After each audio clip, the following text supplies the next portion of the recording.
All right, so think about this. Every single day, there's this massive, invisible river of cargo flowing across the US-Canada border. But we're not talking about cars or lumber here. We're talking about trash. And today, we're going to unpack how this huge flow of garbage went from being a simple business deal to a serious, high-stakes geopolitical weapon. Yeah, look at that number. Nearly 3.5 million tons.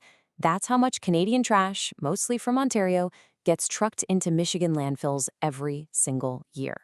You heard that right. And this isn't just a few truckloads. It's over 14% of all the waste that gets dumped in the entire state.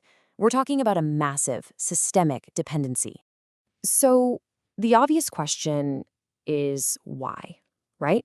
Why on earth would you truck millions of tons of garbage across an international border? Well, like with so many things, the answer really just boils down to money. It all comes down to this thing called a tipping fee. It's basically just a state tax for every ton of garbage you dump in a landfill. And get this, for decades, Michigan's fee was an unbelievably low 36 cents per ton. 36 cents.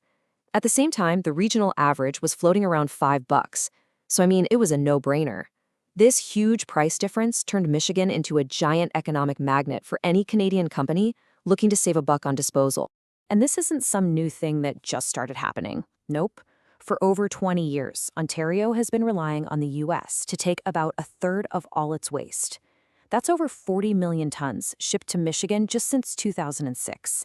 And it's not mainly your kitchen garbage bags either.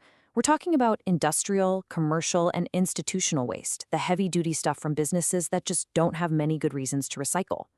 It's created this deep structural problem that's been building for a long, long time. So this deal that's been going on for decades, well, it's finally starting to blow up. It's creating a full-blown crisis with serious consequences on both sides of the border. You see, both Ontario and Michigan are facing a day of reckoning, but for totally different reasons. Over in Michigan, people are just fed up. And you can't really blame them. For years, the public has been pretty vocal about this. The feeling is that Michigan is stuck with the environmental bill, the pollution, all the truck traffic, using up their limited landfill space, all for another country's garbage. This quote from Governor Whitmer really says it all, and it's a feeling that's been shared by politicians there for a long time. Now, for Ontario, the crisis is different. It's about capacity. They are literally running out of space. Their own landfills are filling up and fast. I mean, look at this chart. If they can keep sending their trash to Michigan, they've got until about 2037. But what if that border suddenly slams shut? Bam, they're completely out of space by 2034. That little 3-year difference shows a massive failure in their planning and a huge vulnerability. It's a ticking time bomb. Okay, and this is where the story really takes a turn.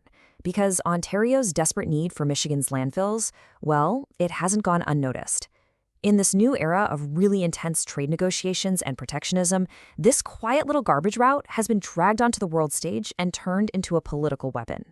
The main stage for this fight is the USMCA, the big trade deal that replaced NAFTA. It has this little clause built in, a sunset review, that's scheduled for July 2026. This is where all 3 countries, the US, Canada, and Mexico, have to get together and decide if they want to extend the deal. It puts literally everything on the negotiating table. And in that kind of environment, any weakness becomes a bargaining chip. And you can feel the tension has been building. First, you had broad tariffs getting slapped on goods in early 2025. Then, the whole conflict got a lot more formal by early 2026. Now, all eyes are on that July review. And suddenly, Ontario's garbage problem isn't just a local issue. It's now a glaring weakness for Canada at the international negotiating table. So, with the old system totally collapsing under all this political pressure, what happens?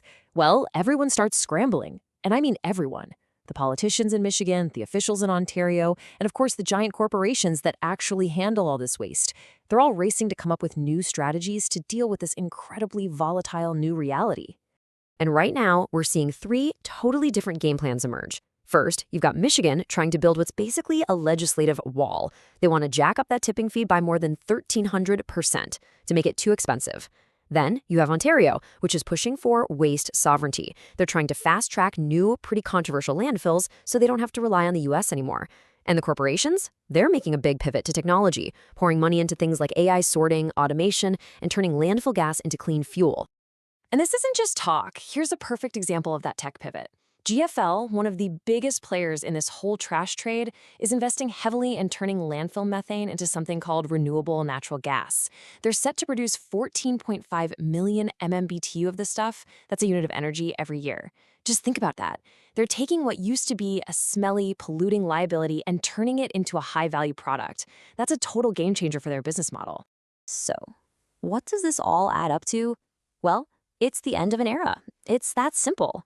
The basic economics and the politics that shaped how North America has dealt with its trash for decades, they are being completely torn up and rewritten as we speak. And this is really the most important thing to take away from all this. The old way is broken. The model built on Michigan's super cheap prices and Ontario's, let's face it, lack of planning, it's done. Whether it's because of new fees, trade wars, or just running out of physical space, the days of sending trash across the border without a second thought are over. This new reality is being defined by what some folks are calling a triple threat. First, you've got regulatory chaos, with unpredictable policy changes happening on both sides. Second, you have trade protectionism, where your garbage is now part of an international power play. And third, you've got the most basic problem of all, infrastructure scarcity. We are physically running out of places to put all our stuff. These three forces are fundamentally reshaping the entire industry for good. So this leaves us with one last pretty critical question. The system that let us get rid of our trash cheaply and easily is gone. The costs, the environmental costs, the political costs, and the financial costs are all going up. So the real question isn't if we're going to pay, it's who's going to pay the price and what will that price ultimately be.